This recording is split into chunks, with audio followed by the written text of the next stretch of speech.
gracias por venir a Getafe Negro y gracias a Getafe Negro por invitarme con esta gente y nada más y nada menos que con Jim Thompson.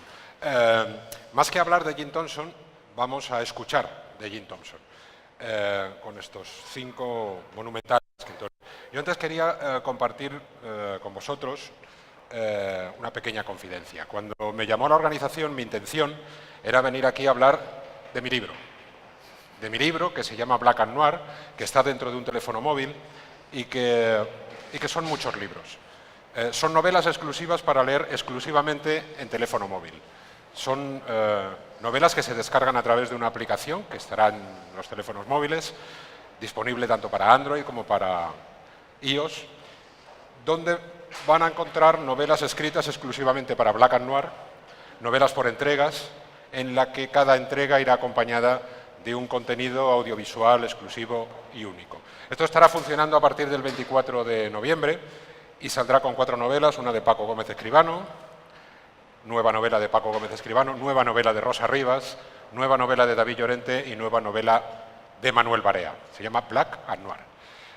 Como la organización sabía que yo tenía esta intención, pues me soltó a Jim Thompson, un toro encastado, bravo, noble y salvaje.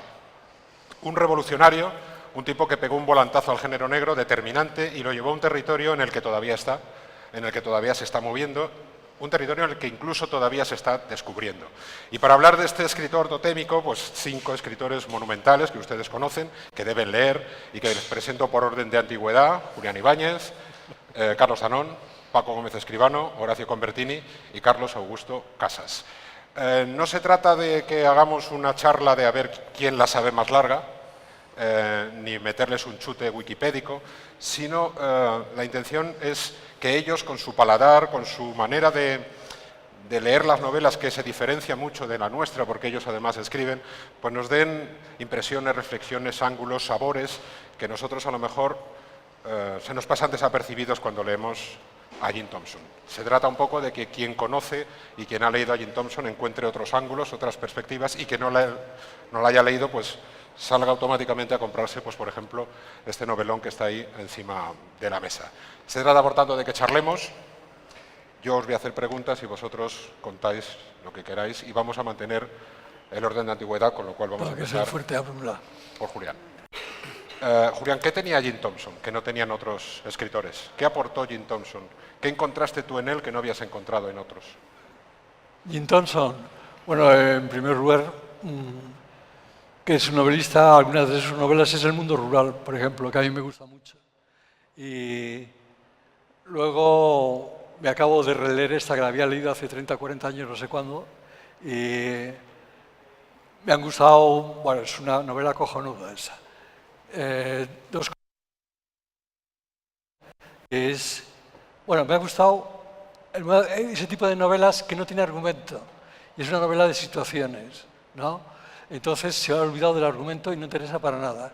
Lo que interesa es el protagonista, que está clavado, pero está clavado a la vez que el modo de narrarla, el estilo, va perfecto con el protagonista y me gusta muchísimo. Ese es un estilo totalmente desenfadado y tal. Yo en eso me compenetro perfectamente con ese autor.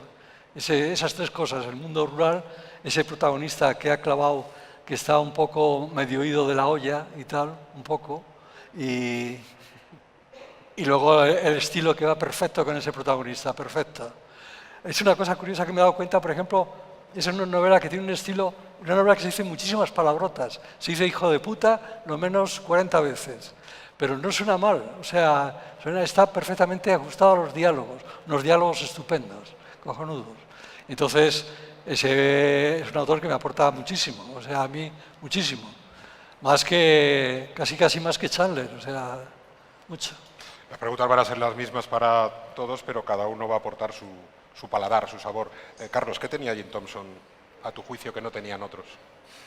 Bueno, la verdad es que lees las novelas y tienes la sensación de que no sobra ni falta nada. O sea, son como relojes absolutamente que te dan la hora y que envejecen muy bien, o sea, se aguantan de pie.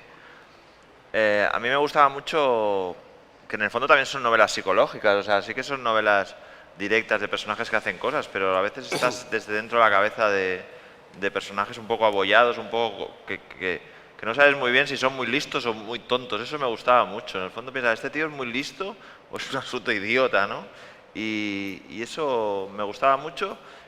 Y la idea de que todo el mundo acabamos pagando los pecados de nuestros padres. O sea, que cargan todos los personajes una herencia de no saber muy bien cómo han llegado allí y eso. Y un poco lo que decía Julián, es que decir, es un estilo rápido, es un estilo directo, no sobra nada, los diálogos son buenísimos.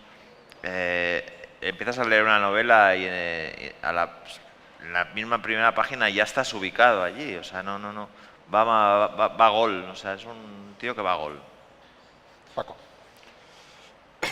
Bueno, yo cuando empecé a leer a Jim Thompson con 16 años o por ahí, flipé bastante porque dije, este tío está loco. Lo que pasa es que, claro, yo a los 16 años creí que la vida era bonita y tal, y entonces, claro, me chocaba bastante.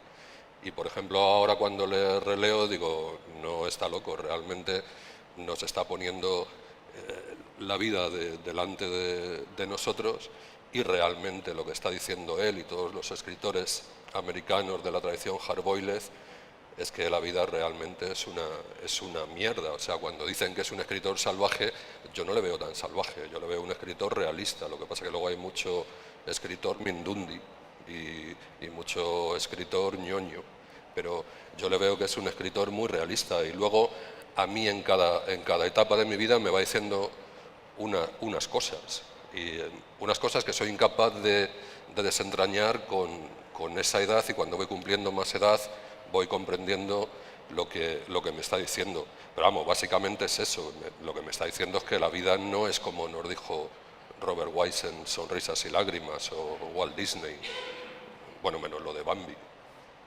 Horacio. A mí lo que más me interesa es cómo construye personajes protagónicos que parecen pusilánimes por momentos y que van derivando en esa especie de lenta plancha sobre un mar de idiotez hacia una característica brutal, ¿no? Juan Sasturain dice que Jim Thompson en su obra plantea la fatalidad del crimen, ¿no? Sus personajes parecen destinados a matar. Sin embargo, por ejemplo, en 1280 Almas, uno tarda en darse cuenta que ese sheriff, que casi se hace pis encima en un tren porque no atina a darse cuenta si hay alguien en el baño o no, porque la puerta se está batiendo y le da vergüenza preguntarle al pasajero que está al lado de la puerta si hay alguien o no, o si él está esperando para entrar al baño o no. Si ese soberano tonto es capaz de transformarse en un extraordinario manipulador desde su condición casi de pusilánime. Y eso me parece una construcción de personaje muy interesante, ¿no? Porque va mutando ese sheriff Nick Corey, creo que es su apellido, su nombre, Nick Corey, va mutando con las páginas, y uno comienza a advertir que esa mutación es posible, que no hay una trampa del autor, sino que hay el desarrollo de un carácter complejo, de una personalidad muy compleja. Eso es lo que me gusta de Jim Thompson. En El embrollo, en su última novela, la novela póstuma de él, también el personaje es un pusilánime, manejado por su ama de llaves, manejado por su amante, manejado por su ex esposa. Es una novela que me gustó bastante menos, diría que casi que no me gustó, pero que rescato esa característica de tener a un narrador casi al borde de la estupidez, pero teniéndote en un puño al mismo tiempo a partir de la estupidez. Me parece que demuestra un enorme talento, una gran capacidad narrativa. Carlos. A mí lo que más me gusta de Jim Thompson, bueno, enlazando con lo que ha dicho, son sus personajes, sobre todo la valentía a la hora de contar tanto historias como la de crear personajes, porque en la mayoría de sus obras los personajes no son atractivos ni para el lector. Pues uno no sabe muy bien si es idiota, si es listo, si es valiente, si es cobarde, si es un asesino, si lo que quiere es que todo permanezca igual y por eso mata. no son atractivos cuando uno empieza la novela. En cambio consigue que los lectores, cuando acaban un libro de Jim Thompson, si te ha gustado es que te gusta la novela negra. Si no te ha gustado, sabes que no te va a gustar la novela negra. Es un autor que define muy bien esa pregunta que siempre nos hacen en todos los certámenes de qué es novela negra. Si te gusta Jim Thompson, ya sabes lo que es novela negra. Bueno, quizá esta primera intervención ha sido más como lectores que como escritores, pero yo insisto, es que jugáis con ventaja respecto a todos nosotros, ¿no? Y es que además de leer, escribís, ¿no? Julián, ¿qué te enseñó Jim Thompson? ¿Qué te ha enseñado Jim Thompson como escritor? Pues un poco lo que he dicho antes, me gusta mucho ese estilo, que es un estilo, digamos, fresco, es muy espontáneo, o sea, un estilo coloquial. Eso me gusta mucho porque parece que es algo muy fácil de hacer, pero no es tan fácil, es bastante difícil. Y hay algo que también me gusta de él, que es, a mí me gusta la novela de Camus, El extranjero, me gusta mucho eso de alguien que comete un crimen, pero simplemente porque hacía mucho calor, sin saber muy bien por qué, y luego le da exactamente igual, ¿no? Entonces, este es un poco parecido, o sea, está más motivado, estoy hablando de esta novela, está más motivado y mata a 2 tíos, sí, tiene una cierta motivación, pero es porque se lo ha encontrado, tampoco ha pensado antes en ello ni nada. Y cuando justo les ha matado, se va a su casa y se mete un almuerzo de cojones y no vuelve a pensar en ello ni nada. Entonces, es existencial, me parece, y eso siempre me ha gustado mucho, no en él, sino en otros autores, y lo de Camus es perfecto, es el libro perfecto para eso. Y me parece que aporta eso que decís, el tonto listo. Yo creo que tiene un pequeñín fallo la novela al principio, que el tonto es excesivamente tonto para mí. Me pone tan tonto que, joder, es demasiado. O sea, ese tonto, ser comisario de un pueblo, aunque sea un pueblo pequeñito, es rarísimo. Creo que en Estados Unidos hacen cosas muy raras, pero tan raras como esa, no. Y luego al final también me rechina un poquitín la parte religiosa, que el tipo se le va la olla y de repente aparece una cosa ahí medio mística y tal, que no nos había hablado antes de ella, y aparece un poco como de repente y tal. Es como una salida que ha tenido el autor ahí, no sé por qué, pues, a lo mejor no sabía por dónde salir y tal. Rechina un poco, pero el resto, y un cierto aroma faulkneriano tiene también la novela, no solamente por el mundo rural, sino por personajes que salen ahí que están un poco mal de la olla, así como sacaba Faulkner más o menos, ¿no? Entonces, ¿qué me aporta? Pues me aporta todo, o sea, es que prácticamente me interesa todo. Claro, la cuestión quizás sea si Nick Corey es tonto o se hace el tonto, porque es un psicópata absoluto, ¿no? Carlos, ¿a ti qué te enseñó o qué te ha enseñado como escritor Jim Thompson? Bueno, es que...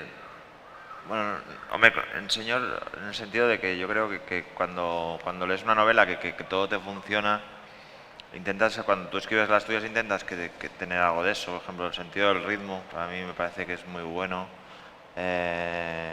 Y luego, un poco que hace cultura popular. A mí me gustan mucho los autores norteamericanos que en el fondo hacen cultura para la gente, para que te lo leas en un fin de semana, que disfrutes, pero eso no va en contra de qué hay debajo de esos libros. Lo que decía Julián es verdad, en el fondo en los libros de él hay un existencialismo de que todo da igual, que estamos aquí sin ningún plan maestro y que realmente da igual que hagamos una cosa que otra. Hay ecos de novelas como muy sesudas, no sé, a mí por ejemplo esta novela me recordaba como la vertiente popular del Buen Soldado, por ejemplo, una novela que todo el rato no sabes muy bien si este señor qué es, me parece, pero me parece que es un libro que está fundamentado con muchas lecturas, con un autor como muy formado, pero que a su vez él siempre tiene muy claro de que tiene que hacer un libro popular, un libro que interese, que tenga ritmo, que dé un poco lo que promete y que sobre todo funcione.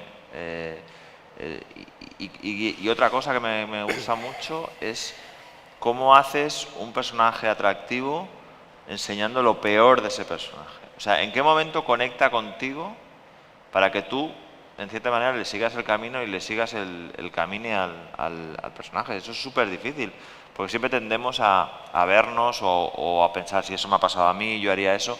Claro, los personajes son detestables desde el principio muchas veces, pero tú te das cuenta que tú también eres detestable. Conseguir hacer eso en una novela, yo creo que es muy difícil. Muy Y es difícil. cierto, no sabes a veces si odiarle o O amarle. compadecerte o decir, bueno, mira, nos hemos visto, es el retrato de Dorian Gray un poco todo el rato. Sabes ¿no? decir que hijo de puta, decir, joder, qué tío, ¿cómo era? ¿no? Paco, ¿a ti qué te ha enseñado como escritor, Thompson?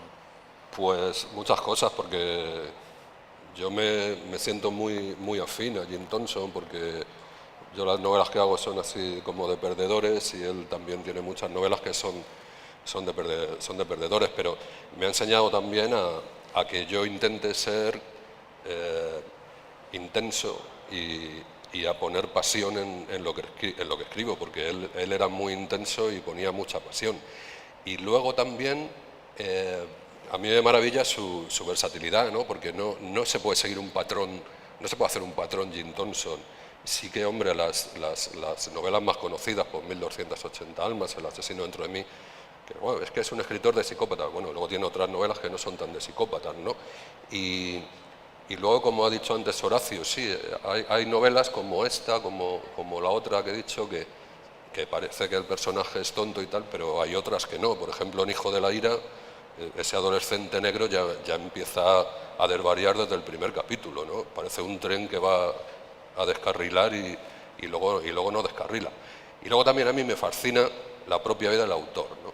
Y su obsesión por ser escritor, y muchas veces hablamos entre los compañeros y tal, a lo mejor que tenemos época porque no nos publican, que tal, que esto es un rollo, que lo dejo, y este tío realmente empezó a escribir muy tarde. Él se pasó toda la vida escribiendo relatos cortos por ahí en revistas Pool, luego cuando no tenía nada estuvo escribiendo en True Detective, historias reales de crímenes, tenía a la madre y a la hermana funcionando por los juzgados, no sé qué, para que le trajeran historias, y el tipo hasta 1952 había publicado muy poco, creo que 3 o 4 novelas, y de repente por un golpe de suerte, por un editor que le conoce y le gusta y tal, del 52 al 56 publica 14 novelas de golpe, ¿no? Y a mí eso me fascina bastante su propia vida, ¿no? En el sentido de que el tío estaba obsesionado por ser escritor y hasta que no lo consiguió no paró, luego se decepcionó porque no tuvieron las novelas en su tiempo la repercusión que él creía que deberían tener. Hombre, tampoco es cierto que no se le conociera a Jim Thompson cuando murió, porque él tenía tiradas de 200 o 250.000, ¿no? Pero incluso el tío cuando se está muriendo le dice a su mujer, dice, guarda los manuscritos, tal que voy a ser famoso, ¿no? Y efectivamente, luego al final Jim Thompson en todas las listas es el tercero después de Chandler y Hammett, ¿no? Y luego en cuanto a la trayectoria que yo decía, joder, es que era un tío también que escribía de lo que sabía, porque el tío, hay que ver la movida suya, ¿no? El tío ya con 18 años le da su primer colapso alcohólico, trabajaba de botones en un hotel compaginándolo con el instituto, nunca llega a aprobar el instituto, el chaval con 18 años está de botones y lo mismo tiene que traer cocaína para los clientes que prostitutas, que alcohol cuando la ley seca, que no sé qué, luego trabaja en pozos petrolíferos, en los oleoductos, es un jobo que era como un vagabundo. La diferencia entre los jobos y los vagabundos es que el jobo cuando encontraba trabajo trabajaba, el vagabundo no, pero vamos, viajaban en los mismos trenes, hacían las mismas rutas. Entonces, claro, el tipo tiene un bagaje de la hostia, ¿no? Y luego tenía unos amigos que tampoco se juntaba ahí se juntó una temporada con el doctor este famoso, el Otto Lucino, que dicen los expertos que el escribir de psicópatas sale de ahí, puesto que el otro era psicólogo y tenía una biblioteca de patologías y demás de la hostia. Pero claro, es que este doctor es el que le hace a él, vamos, le esteriliza, porque la mujer era ultracatólica y no quería saber nada de preservativos, él estaba también obsesionado con eso, y al doctor este al final le meten en la cárcel porque mató a 2 tías haciéndoles un aborto. O sea, él tenía unas relaciones y una vida en sí misma que yo no la quiero para mí, desde luego, pero que hay que reconocer que era muy rica para luego escribir, y así hacía lo que hacía. Y vamos, puede incluso llegar a decirse que la mejor novela de Jim Thompson sería su propia biografía, ¿no? Sí. Horacio, ¿qué te enseñó a ti como escritor?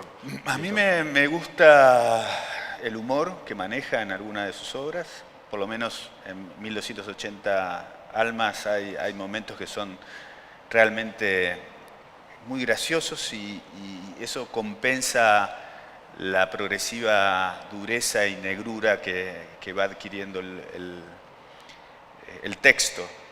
No es fácil escribir humor, ¿no? O con humor en una novela negra. Yo sé que hay rasgos en muchos autores, pero lo asumo que es muy complicado y que es a veces más fácil matar a 5 tipos a hachazos y contar cómo vamos desmembrándolos en partes que tener un diálogo picante y gracioso que genere una sonrisa en el lector. Eso es muy complicado. También me gusta lo imaginativo para resolver ciertas escenas. Y voy a citar de nuevo el embrollo, ¿no? esta novela póstuma. Arranca con una escena que es extraordinaria. Es un hombre que acaba de tener relaciones sexuales con su amante, que es una bomba, así al menos la describe y así me la imaginé yo en toda la novela, una maravillosa mujer de 1,50 m y pico, pero que tiene todas las cosas en su lugar, que lo deja en el hotel, desnudo, y con un ovejero alemán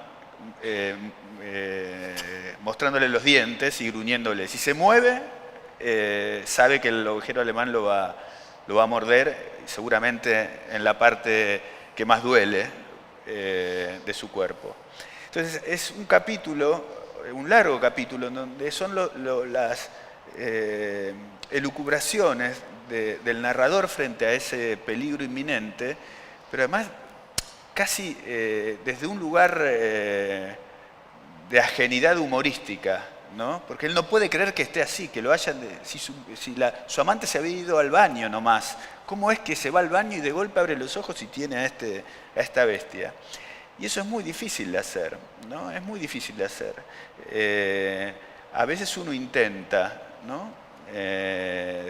Tratar de lograr que un personaje altere la oscuridad del texto con pequeñas gotitas de humor y salidas que sean divertidas y que descompriman el ambiente, descompriman la densidad del texto para que el autor respire. Y eso, para que el lector respire, también por ahí para que también respire el autor. Y eso Thompson lo hacía muy bien, desde luego. A lo mejor las palabras de más que él no utilizó, porque son justas, es para que el lector complete todo el escenario, ¿no? Carlos, ¿qué te enseñó a ti? ¿Qué te ha enseñado como escritor? A mí me enseñó, y es algo que todavía tengo presente, cuando leí una frase de Jim Thompson que decía que hay 32 creo que es, formas de escribir una novela, pero solamente hay un tema, que es que las cosas no son lo que parecen. Eso es algo que siempre tengo presente, tanto cuando leo novelas como cuando me he escrito la mía. Y ya no sé si son elementos que me ha enseñado o directamente que admiro y que por supuesto yo no llego a su nivel, y es un poco el existencialismo que decía Julián y esa banalización que hay del crimen, ¿no? Porque parece que en otras novelas y también por la tradición un poco dogmática de la novela americana, parece que los crímenes luego tenían que estar motivados, tener una motivación y luego creaban unos cargos de conciencia. Aquí no, aquí además incluso hasta cómo están escritos. Cuando él mata en 1280 Alma, cuando mata a los 2 primeros macarras, prácticamente es un momentín, va a hablar, habla 2 palabras, espera que llegue el barco, los mata y se va a su casa. No hay ningún tipo de... no se recrean las escenas, no es, hasta estilísticamente banaliza el tema del crimen. Es como un problema, él dice, es un problema que tengo y no lo sé resolver, y no lo sé resolver, sí. Y hasta como 2 capítulos así sin poder resolver ese problema, que termina como vos lo decís. Pero de todas formas, en esa parte que es cuando empiezas a descubrir el personaje, a mí lo que me gusta es que él está escrito como si fuera una casualidad, como si fuera un pronto, pero te das cuenta de que no, de que estaba engañando al otro sheriff de que todo es un plan, y ahí es cuando empiezas a ver que el personaje no es tan tonto como te lo había presentado, ¿no? Y hay otra parte que me gusta mucho de Jim Thompson y que evidentemente yo estoy absolutamente imposibilitado para hacer, que es la recreación del mundo rural, que yo creo que el único que he conocido capacitado es Julián. Esos microcosmos que crean en un espacio tan pequeño, tan reducido, con tan pocos personajes y que son tan creíbles todos y que rápidamente, como decía Carlos, rápidamente te sitúas, me parece que está al alcance de los genios como él. Bueno, posiblemente vamos a dar muchas vueltas alrededor de los mismos conceptos, pero en el paladar y en el punto de vista de cada cual es donde encontramos los matices, ¿no? Julián, desde tu punto de vista, ¿cuál fue la principal aportación de Jim Thompson al género negro? Yo decía al principio, para mí fue un revolucionario. ¿Cuál fue, desde tu punto de vista, su principal aportación al género en el momento en el que él empieza a publicar? Bueno, yo no sé tanto de eso como para contestarte, no lo sé, no soy un erudito en género negro. Bueno, pero has leído antes, los que estaban antes de Jim Thompson, sí, has leído Jim Thompson, ¿qué encuentras? ¿Qué le aporta que no hacía ni Chandler ni Hammett? Ha dicho Paco antes una cosa que viene en el prólogo de la novela que he leído yo, de Martini, es argentino, que la revista, ¿qué fue el Topo? La revista catalana, bueno, ha desaparecido. El viejo topo. El viejo topo, ese, el viejo topo. Hicieron un ranking de las mejores novelas policíacas publicadas hasta entonces, ¿no? A nivel mundial. Y esta ocupaba el número 3. Bueno, yo casi diría que eso ya cada uno, no las habré leído todas, aunque las buenas supongo que sí, o casi todas. Por ejemplo, El ojo del observador, yo la pondría antes que esta quizá. Pero bueno, eso es un gusto personal de cada uno. Pero una vez, me pasó con Jim Thompson, que leí las dos más famosas, ¿no? Luego leí otras y sí recuerdo que ya me gustaron menos. Y creo recordar que empecé una y la dejé a la mitad. Entonces Jim Thompson lo dejé aparcado. Y luego oí a alguien o leí en algún sitio y tal que Jim Thompson era el número 1. Y le ponían por encima de Chandler. Y eso a mí me parecía un sacrilegio, totalmente. Me parecía totalmente sacrilegio. Pero claro, es ese gusto de cada cual. Ahora que me he releído esta, digo, coño, a mí Chandler me sigue pareciendo Dios, por encima de todo. Pero es que este está muy cerca. Este tiene cosas muy personales, muy potentes. Entonces, ¿qué ha aportado? Pues yo como erudito no te puedo decir porque no tengo ni idea. O sea, imagino que estoy pensando que otros autores le siguen y tal. Bueno, no sé tanto, no los han leído todos. Sí, hay algunos. Bueno, por ejemplo, lo que me fijo yo mucho ahora en el estilo, por ejemplo, ese estilo coloquial no lo encuentro yo muy frecuentemente. No sé, ese estilo, por lo menos lo que yo leí y que trato de recordar, es un estilo que no encuentro. Luego los diálogos es una cosa muy personal. Los diálogos o te salen o no te salen, eso ya depende un poco de cada uno.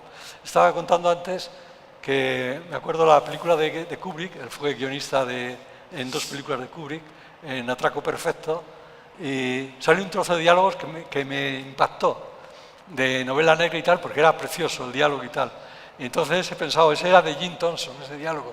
A lo mejor no, porque en Hollywood trabajan con 20 guionistas, un guión lo toca mucha gente y tal, pero seguramente sí, porque es un dialoguista estupendo. Pero claro, en diálogos no puedes aportar nada, o eres un tío muy bueno que se te dan muy bien los diálogos, o no, o sea, eso no puedes aportar nada. Y como estilo, pues no recuerdo, trato de recordar qué otros autores tienen ese estilo, seguro que hay, los habré leído, pero en ese momento no los tengo en la cabeza, no lo sé. Carlos. Bueno, sí, yo también no sabría contextualizarlo también porque no estoy. Yo creo que lo que me parece que hizo fue lo que hablábamos antes del personaje, o sea, hacer protagonista a personajes que a priori no podían ser protagonistas porque eran psicópatas o eran personas que el lector no podía empatizar. Yo creo que eso, yo creo que es la novedad, ¿no? Que en cierta manera invierte el personaje principal, acaba siendo el psicópata casi, ¿no? Que eso creo que sí que cambió una manera distinta de contar las historias que nos llega hasta ahora. Es decir, el protagonista no es el héroe, tampoco es ni el antihéroe, es el desecho, ¿no? Es el trozo desde el cual nunca, en teoría, explicarías la historia, ese personaje es el que te está explicando la historia. Y además me hace mucha gracia porque siempre hablamos, por ejemplo, en este caso, de si es tonto todos estos, y no nos olvidamos de que él está explicando la historia. O sea, en el fondo hay como otra vuelta de tuerca, ¿no? O sea, no es un diario que lo cojamos del cajón y lo leamos, y vaya, no. O sea, es alguien que en el fondo te está contando su versión de los hechos y su versión de cómo es él, ¿no? Me parece que es eso. Yo creo que eso es algo que no sé si fue el primero, pero que sí que quizá lo popularizó él. Paco. Que es un tío distinto, ¿no? Porque cuando uno lee las enciclopedias y los ensayos y tal, pues bueno, que es la gente empieza a categorizar, sobre todo los expertos, que si novela detectivesca, novela policíaca, que si crook story. Este tío es muy difícil de caracterizar, porque cuando empezó a publicar sus novelas, yo creo que había muy pocos escribiendo con un estilo tan crudo. Yo creo que este tío además empiezas a leer sus novelas, el género negro es hardboiled y tal, y luego él lo que hace es revertir el género, ¿no? Lo transgrede y es una cosa muy rara. Yo he visto que incluso los expertos, que claro, nosotros no lo somos, pero yo he visto que a los expertos les cuesta meter a este tío en una corriente o en algún subgénero de novela negra, ¿no? Porque se me ocurre el paralelismo desde aquí en España, ¿no? Cuando se hacen las categorías, pues es el tema de Carlos Pérez Merinero, ¿no? que yo Carlos Pérez Merinero se me parece mucho a Jim Thompson en muchas de sus novelas. Y luego no ha habido tantos, ni siquiera entre los americanos, que hagan este tipo de novela que hacen, que es como un thriller psicológico, pero que no es thriller psicológico. Quizá las primeras novelas de James Ellroy también son muy parecidas, ¿no? Y yo creo que James Ellroy en alguna entrevista lo ha dicho, que es gran admirador de él. Y luego también su literatura yo creo que también se ve reflejada en las pelis de Tarantino, ¿no? En el sentido de que hay muchos personajes que son claramente thompsonianos, pero yo creo que él fue un soplo de aire fresco, pero a la vez fue una cosa rara, y a la vez era un tío que tenía muchos admiradores, pero nunca llegó, al menos en vida, a ser un escritor de masas. Yo creo que es un tío muy difícil, pero aportó al género otra forma de verlo y otra forma de reinventarlo. Horacio. Creo que voy a apelar a las opiniones de dos argentinos que son especialistas en género negro, que son Juan Sasturán y Mempo Giardinelli, dos grandes autores. Y ellos marcan un poco que lo que aporta Thompson es aligera el peso o lo anula directamente el peso que tiene la investigación en el relato policial, es decir, ya no importa tanto descubrir quién hace algo, sino que el peso está puesto en el protagonista, que es en realidad el asesino, el psicópata, y no solo eso, es también la autoridad. Sobre todo en 1280 Almas, en El asesino dentro de mí, que es la que más me gusta a mí particularmente, me parece que es un novelón. Y además esa especie de procacidad que tiene en sus personajes, que lo hacen así medio a lo Bukowski, diríamos. Y imagino esas novelas leídas, esas novelas de 25 centavos de dólar, leídas por la clase trabajadora norteamericana de una sociedad de los años 50 absolutamente puritana, y leyendo a esas personajes mujeres absolutamente mal habladas y que utilizan, absolutamente eróticas, imagino que, y siendo especie de la contracara de la figura femenina de Doris Day, por ejemplo, de esa época, ¿no? Entiendo que gran parte de la ruptura que debe haber aportado al género Thompson es esa especie de brutalidad esencial que dice Mempo Giardinelli, que tiene la obra de él, ¿no? Son obras brutales.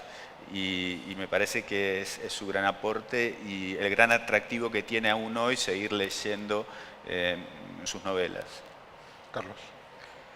Bueno, si ya hemos, como ha dicho Paco, se dice, o existe el término personaje thompsoniano, nos damos cuenta de la influencia. O sea, directamente es muy difícil, como también decía Paco, clasificarle, pero claro, su influencia dentro del género negro, vamos, pues, le sitúan entre los tres. Yo creo que, a diferencia de Chandler y de Hammett, creo que él se desprende de esa cierta moralidad, de esa cierta moraleja que tenían las novelas de Chandler y de Hammett, ¿no?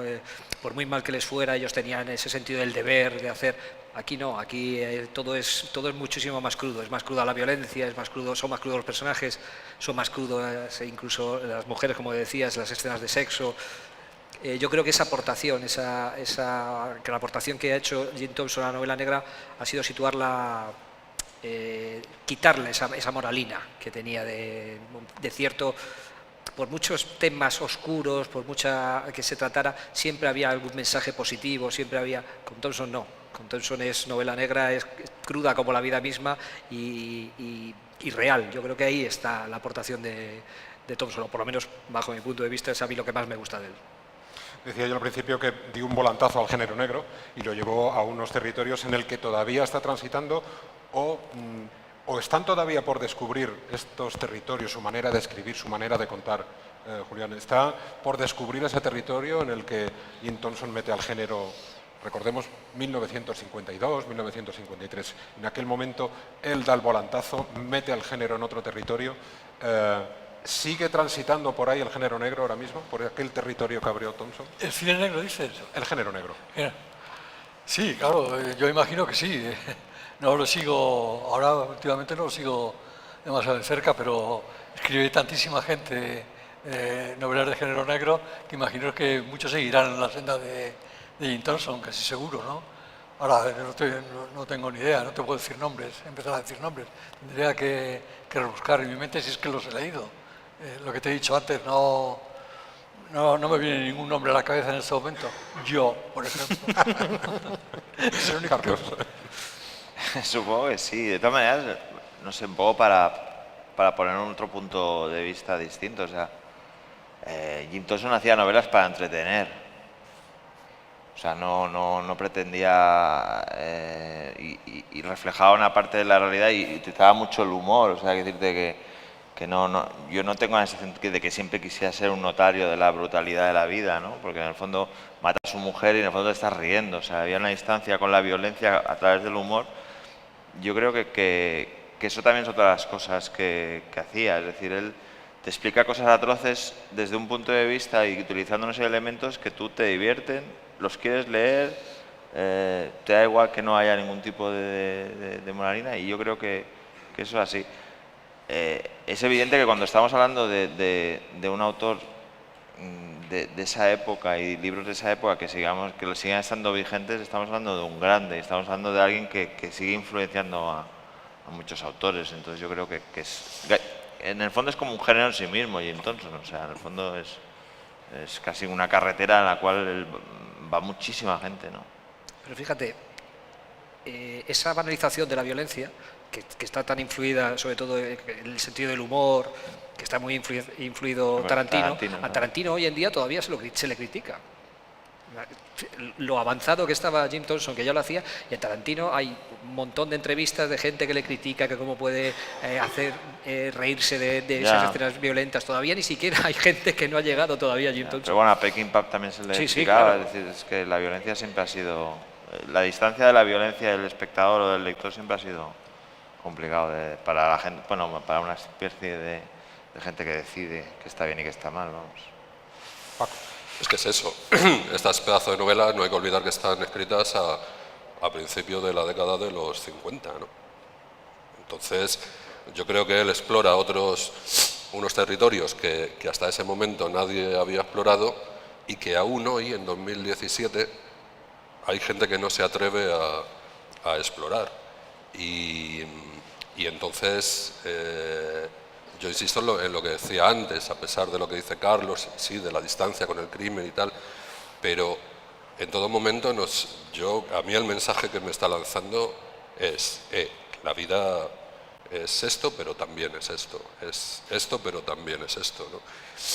Y yo creo que los territorios de Thompson son unos territorios que no se pueden abordar desde fuera del género. Entonces, yo creo que esos territorios, aun habiendo sido escritos en los 50, hay escritores hoy, como digo, siglo XXI, que tienen miedo de adentrarse en ellos. Y no lo sé si es por mojigatería o por ambición comercial o bueno, acaba no, siendo una caricatura, también puede ser. sí, Sí, también. también puede ser. No, yo creo que son tres cosas. La parte comercial seguro que también influye mucho. Yo creo que ahora mismo escribir o tratar de escribir o seguir la senda de Jim Thompson para las editoriales y comercialmente no es muy atractivo, creo. Ya, pero Viendo por dónde van... es el dilema de siempre. Yo, Claro, ¿por qué evidentemente. escribo?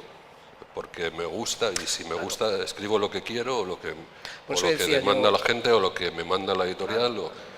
Yo hasta ahora, como ni soy famoso ni lo voy a ser, pues escribo lo que me sale de los huevos. Y en ese sentido yo sería incapaz de escribir otro tipo de novela a la que escribo.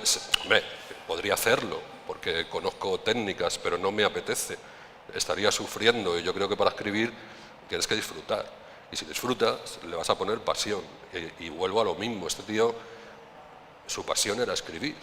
Y el tío mataba por escribir, y si no podía escribir novela, escribía relato, y si no, hacía crónica pero si él estuvo hasta en escribiendo reportajes de agricultura, y o sea, el tío quería escribir tal, y quería escribir lo suyo.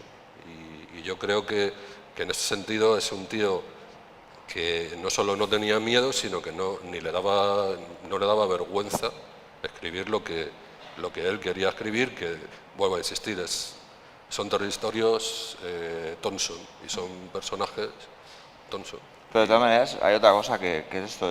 Este tío trabajó en Hollywood, este tío ganó mucho dinero y este tío acabó teniendo tiradas muy grandes. Es decir, y estamos en Getafe hablando de un tío que nació en Estados Unidos. O sea, que decirte que... ¿Qué significa, qué significa que él no triunfó o no pudo hacerlo? Eso es muy relativo. Es decir, si trabajas haciendo películas, guiones para Steve McQueen, creo que se puede decir que uno ha llegado a algo, ¿no? Escribiendo lo que quería y con la pasión que quería, ¿no? Pero escribió 2 guiones. Bueno, es igual, es igual. Dos. Nosotros nunca escribiremos un guión para Steve McQueen. No me para Steve McQueen, no, pero... No, no, pero quiero decir, que él escribió 2 guiones y él no ganó tanta pasta, porque... Bueno, recibió un poco la bendición de Gallimard cuando publica 1280 armas en el aniversario de la serie Noir, ¿no? En el 100º número es 1280 armas, es como, diríamos, una especie de empujón hacia el canon, ¿no? Por lo menos Claro, al canon policial. Porque en Francia sus novelas nunca estuvieron descatalogadas, y sin embargo en Estados Unidos sí.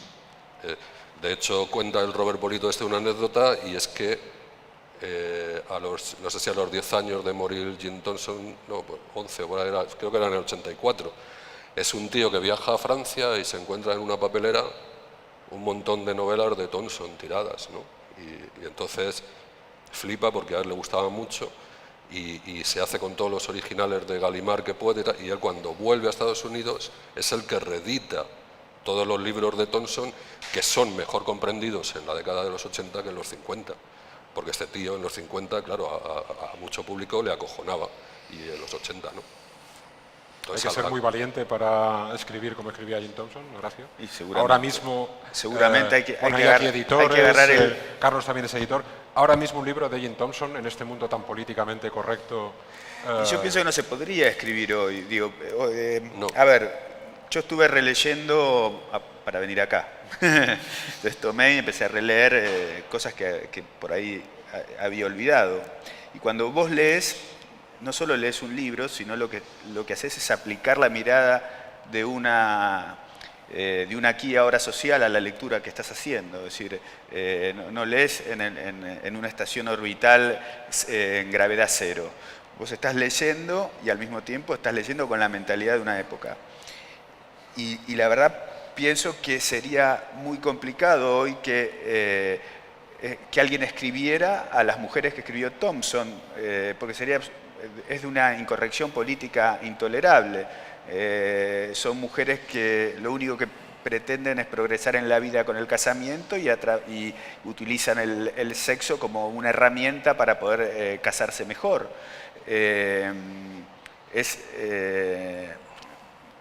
Hoy sería muy cuestionable y muy cuestionado el autor que todos sus personajes femeninos funcionan de esa manera.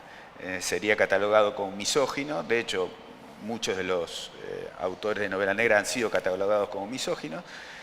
Pero más allá de eso, entiendo que pienso que un tipo que en los años 50 le hace decir a un personaje, a partir de ahora voy a hacer cumplir la ley.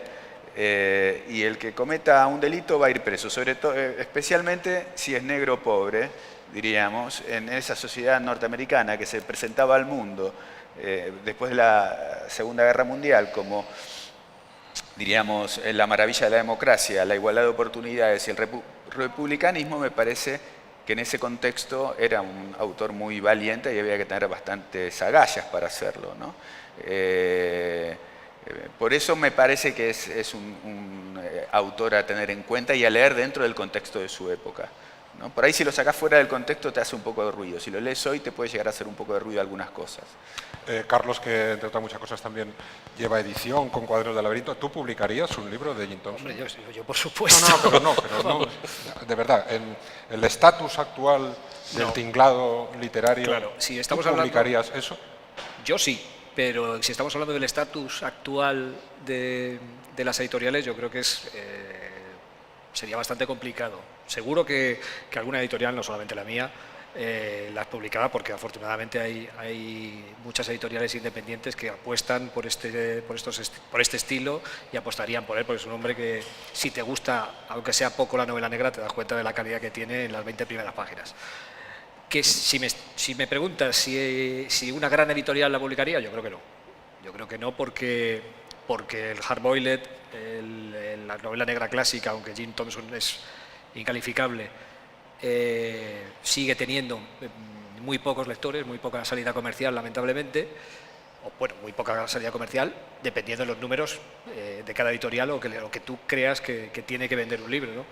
Yo creo que tendría muy poca, o sea, hablando siempre de las grandes editoriales, tendría poca aceptación, pero estoy convencido que ahora sí que hay muchísimas editoriales independientes que lo publicarían. O sea, sí que vería la luz, no se quedaría en un cajón. Sí, pero un matiz, a Thompson lo publica RBA.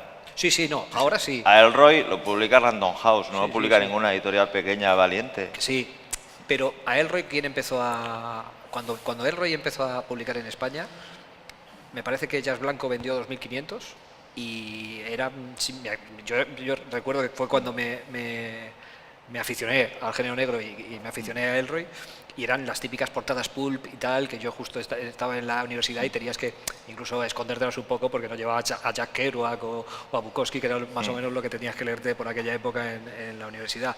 Ahora Elroy ya se ha convertido en un grande y, claro, es normal. sí. Lo digo porque el malditismo por el malditismo y eso me parece que también es un poco tonto, y yo creo que Jim Thompson aspiraba a un público amplio, o sea, no aspiraba a la capillita, ni explicaba, ni eso. Es decir, yo en eso estoy de acuerdo contigo. Yo no creo que él sea un autor valiente, yo creo que él escribía lo que quería. Lo que quería, y él quería trascender. Él estaba convencido de que sus novelas podían y tenían la calidad. Lo que ha dicho Paco, o sea, cuando le dice ser famoso, en el fondo la voluntad era esa. O sea, en ese sentido, que él es valiente, yo creo que él no era consciente. Él no escribía novelas conscientemente, voy a transgredir y No, él escribía lo que le gustaba y esto le parecía muy bueno. Y él creía que le parecería a todo el mundo muy bueno. A lo mejor al final sí se dio cuenta de que esa sociedad en la que él vivía todavía no estaba preparada para los libros y por eso dijo, guárdalos que dentro de 10 años. Pero él sabía que tenía calidad y que iba a ser reconocido, y de hecho lo ha sido. Claro. Bueno, a lo mejor Thompson incluso, si estuviera aquí, pensaría, joder, 5 tíos aquí, 1 hora hablando de mí, claro. Julián, tú que has dicho que tú serías el heredero de Jim Thompson, ¿tú crees que Jim Thompson, su manera de escribir, ahora sería ¿lo publicarían las editoriales? A ver, yo creo que sí. Ahora precisamente más, creo yo, ¿eh? No, ahora me estoy acordando, me ha llamado la atención la novela. Esta es una novela del 60, ¿del 60 es? 53. Es en Texas, ¿no? 60. ¿Cómo trata lo de los negros? Eso me ha llamado mucho la atención porque yo creía que estaba, ya sabemos lo que es el sur de Estados Unidos y eso lo hemos visto 1000 veces, pero yo no creía que estaba tan atrasado en ese sentido. Tratan a los negros como si fuera una auténtica mierda. Eso es una cosa muy espectacular. Yo creí que no llegaban a tanto ya en los 60, ¿eh? Que imagino que estaría escrita la novela, más o menos. Tratan a los negros como si fuera auténtica mierda. O sea, un negro no existe, no es nada. Puedes matar a un negro perfectamente. No tenían alma. No era nada, pero en los 60, joder. Joder, eso me ha llamado la atención mucho. Tú dices, publicarle ahora, joder, todas las editoriales estarían como locas para publicarle. Ahora un autor ya súper conocido y tal. Bueno, y si no fuera Claro, conocido. Ahora es súper conocido, ahora sí, pero si ahora aparece un señor llamado Jim Thompson y viene con su manuscrito y lo da en una editorial... Bueno, han ¿cómo publicado, está por ejemplo, ha dicho Paco antes Pérez Merinero. Joder, en ese aspecto Pérez Merinero es más que Jim Thompson, o sea, más duro. Joder, Pérez Merinero es un tío que te saca una escena de un tío que coge a su madre, la mata y cae muerta en el suelo, se le levantan las faldas, el tío se pone cachondo y se tira el cadáver. Joder, eso se lo han publicado a Pérez Merinero. Y cosas así, porque Pérez Merinero es la hostia. O sea que si publican a Pérez Merinero, pues este es un angelito, lo de Pérez Merinero. O sea que... Fíjate, eso que dices se lo publicaron en 1986. Estamos aquí con Los Pajaritos. Cuando cantábamos Los Pajaritos, publicaron eso. No Sí, sé si pero- ahora, ¿no? pero- Has mencionado antes... Esa relación ha sido como... Claro, es que por Ha sido Gintosiana, ¿eh? situarnos que aquí estábamos con el baile Pero- de los pero yo pajaritos quería- y Merinero publicaba estas barbaridades. Yo quería ¿no? hacer una pregunta. ¿De qué estamos hablando? ¿De publicar o de vender? ¿De publicar o de llegar al público? Porque efectivamente, si yo quiero ahora una novela de Pérez Merinero, la consigo. Me voy a las tiendas de segunda mano y tal. Bueno, no todas, no todas, que manda cojones. Y entonces, claro, sí, pues se publicaba Pérez Merinero, sí. ¿Y se vende Pérez Merinero? No. ¿Quién vende? Pérez Reverte. Bueno, Pérez Reverte, Merinero Almudena Grandes, toda esta ha peña, reeditado toda Cuaderno esta del peña. laberinto, reeditó una, pero el resto de la obra de Pérez Merinero la está autopublicando prácticamente su hermano, ¿no? O sea que Por tampoco eso te digo, que vamos a ver de qué parece que- estamos hablando. O cuando dice Carlos, no, es que le publica RBA, pero ¿cuántas vende? Pero eso es la gente, ¿no? Que no compra. Claro, la gente compra los pilares de la tierra. Pues, ya, pero o sea, de la misma manera que nosotros llegamos a comprar un libro de Jim Thompson que nos gustara, es decir, sí, igual es que la gente quiere otras cosas. Claro que me encantaría un mundo en el cual todo el mundo fuera lector de Jim Thompson, pero tengo que vivir con un mundo que todo el mundo quiere leer a Dan Brown. O sea, Claro, pero eso no es culpa del valor o de la editorial, es culpa un poco del gusto de la gente que en un momento determinado, pues no sé. Que no están educados. No, pero aparte es que ¿para qué queremos que todo ese mundo sea mayoritario? Pues está genial que haya gente que haga cosas raras y venda 7 y luego estemos 60 años después hablando de él. O sea, a mí siempre me hace mucha gracia estos autores que igual en el año 50 eran bestsellers y ya no nos acordamos ni cómo se llaman. En cambio, gente que malvivía... Tú estás hablando de esto, pero Dostoyevsky, que iba escribiendo para pagar las deudas del bingo... O sea, a ver, es que... la gente cuando vive la literatura de una manera absolutamente sin frenos es así, y ha sido siempre así. Es decir, yo creo que si tú escribes pensando que cómo vas a vender el producto, cómo vas a vender eso, me parece que eso no tiene nada que ver con la literatura, tiene que ver con abrir una tienda. Eso mola porque desde ese punto de vista quizá nosotros perduremos y Pérez Reverte se olvide. Dentro de 60 años estarán hablando de nosotros. Pues me gustaría que también pregunte a alguien, pero yo, la última, has mencionado antes, Julián, Chandler es Dios. Tú has mencionado antes de este Espíritu Santo, has mencionado también a Hamed. No sé en qué orden lo pondríais, porque son los tres que quizá más han trascendido, ¿no? Chandler, Hamed y Thompson. ¿A quién pondrías primero, Horacio? No armaría. Esto es como en el fútbol cuando te dicen Maradona, Messi y me parece, ¿por qué vamos a armar Maradona, un podio? ¿Por qué? Porque a veces nos engañamos, en Argentina sobre todo, que nos gusta tanto engañarnos, ¿no? Entonces nos enojamos, Maradona o Messi, Messi o Maradona, y nos peleamos todos, ¿no? Porque yo creo que los tres han sido canónicos, los tres son, ¿no? Pau Camarasa en Sangre en los Estantes dice que Jim Thompson es el Espíritu Santo, ¿no? Y me parece que está bien, hagamos una santísima trinidad, todos valen lo mismo y Dios está en todos. ¿Messi o Maradona? Para mí, ninguno de los dos jugó en San Lorenzo, así que no existen. Julián, aunque tú ya has marcado Chandler, ¿cómo los pondrías o en qué lugar colocarías a cada cual? Sí, bueno, tienes razón aquí lo que dice el amigo. Y además depende un poco del estado de ánimo que tengas. A veces te puede gustar uno y, por ejemplo, a mí Chandler llegó un momento que me empachaba un poco. Casi me gustan de Chandler más los cuentos de la primera época, que son precisamente un poco parecidos a ese tipo de lenguaje muy espontáneo y tal. No es que sea muy literario Chandler, aunque escribe muy bien, pero... O sea, depende un poco también de tu estado de ánimo. Yo empecé con... el primero que leí es a Hammett, Cosecha Roja, que fue por lo que rompí con toda la novela Enigma totalmente y que todavía la aborrezco. O sea, gracias a entonces Cosecha Roja le tengo una simpatía especial. Ahora, cuando descubrí a Chandler, me parece muy, muy superior. Pero ahora que leo a este, me está pareciendo porque su lenguaje me gusta mucho. Me gusta, aunque Chandler es un tío ingenioso y brillante, muchas metáforas y cosas de esas, este lenguaje que tiene metáforas buenas también, tan suelto, tan espontáneo, me gusta mucho. Entonces de uno me puede gustar una cosa, de otros otra. Hombre, los diálogos de Chandler me parece que son incomparables. Yo nunca he visto esos, son buenos, los de Chandler son todavía mejores. Entonces cada uno tiene una cosa y tal, y depende un poco de ti, de tu estado de ánimo. O sea que yo aquí, como dice nuestro amigo argentino, pues yo podría... Además, he dicho que hay otras novelas, El ojo del observador, Mark Twain, que también estaba un poco pirado, es un novelón también. Entonces, ¿dónde la metes esa? No sé. Carlos. Bueno, no sé, para no decirlo de todos, ¿Messi o Maradona? Messi. No, pero no sé, aquello cuando te preguntaban los Beatles o los Rolling Stones decían los Who, pues mira, yo... Julián Ibáñez, venga, yo qué sé. Ya está, para decirte así. No quiero decirte que es eso. Aparte, lo que también es verdad es que no...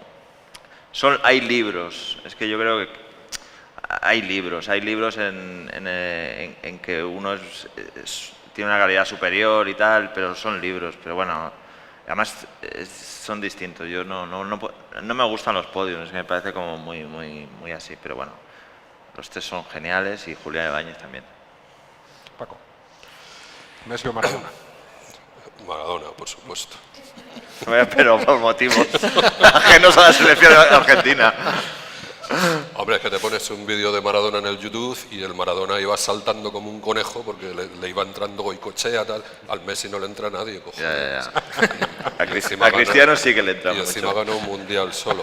Bueno, venga. Yo qué sé, yo a Chandler y James y esto, lo que dice el maestro Julián, claro, yo les tengo mucha simpatía y mucho respeto porque son los primeros y luego este es de una segunda generación, pero yo creo que hay escritores de una segunda, y de una tercera, y de una cuarta y de una quinta generación mucho mejores ya que Chandler y Hammett, pero simplemente porque han mamado a Chandler y a Hammett, han aprendido de ellos, han asumido su forma de escribir, han desarrollado otras técnicas y demás, yo qué sé. A mí me parece una puta maravilla lo que hace Julián, por ejemplo, y me parece una puta maravilla, por citar a un guiri, lo que hace un irlandés que se llama Ken Bruen, en donde no hay ninguna trama ni nada, pero tú estás leyendo y estás diciendo, joder, esto es la hostia, ¿no? Y luego como escritores de novela negra clásicos, aunque sean ya de segunda o tercera generación, pues yo qué sé, me gustan mucho, por ejemplo, pues Donald Westlake o Chester Himes o Walter Mosley. Me parecen mucho mejores que Hammett y que Chandler, pero no porque sean mejores, no, simplemente porque ya han nacido después y saben más. Carlos.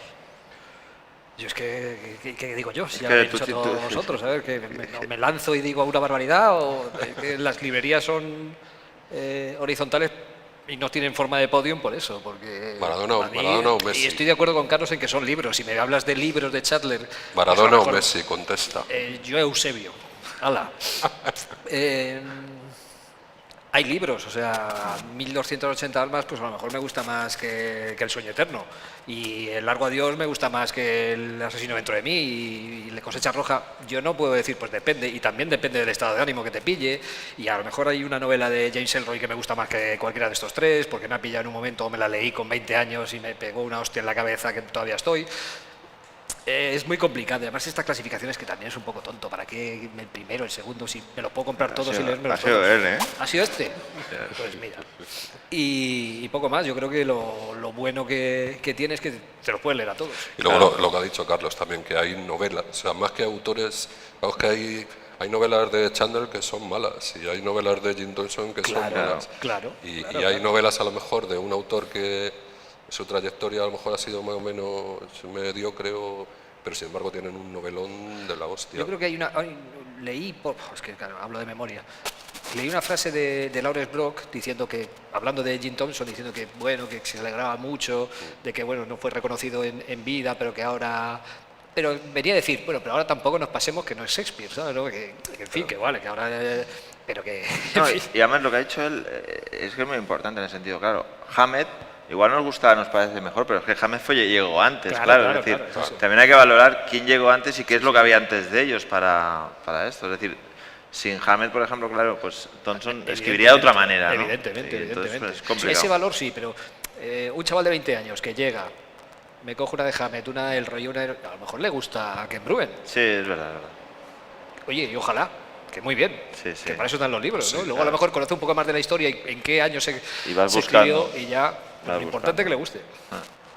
Bueno, pues si alguien quiere preguntarles algo, y si no, nos vamos a echar un pitillo y una cerveza. Están ahí ayunados. Hola, Hola. soy Almudena y nada, estabais hablando de que le pega una hostia en la cabeza, como decía Augusto, a un chaval de 20 años.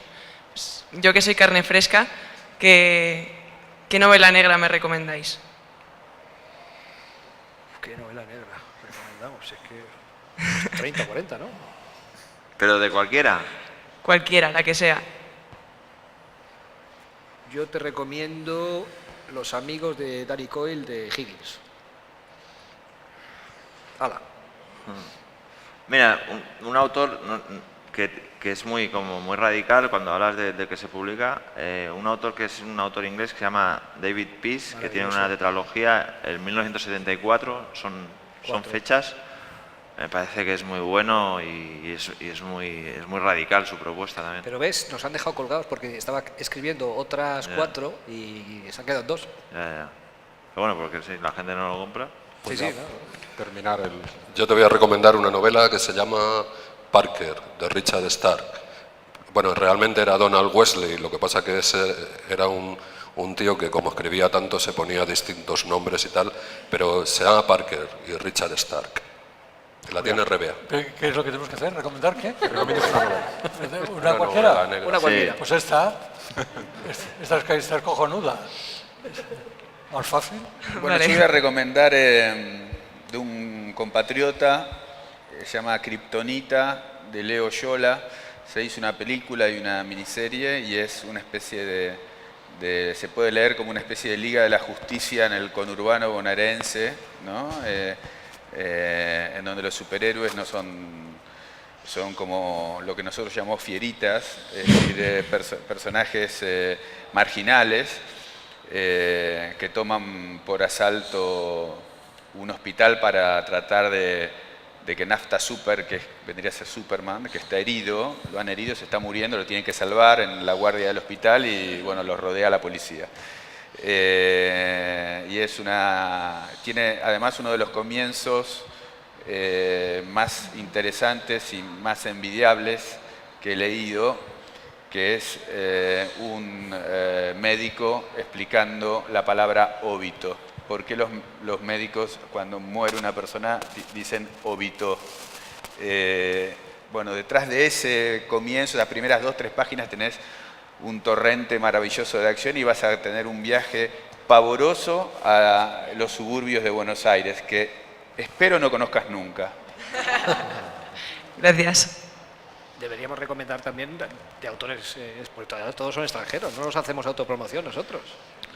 Bueno, cualquiera de las novelas de los 5 que estamos aquí, además las tienes ahí y te la das firmada. La última de cada uno de ellos. Uy, la mía es la última y la primera. ¿Vamos a fumar? Bueno, pues muchas gracias.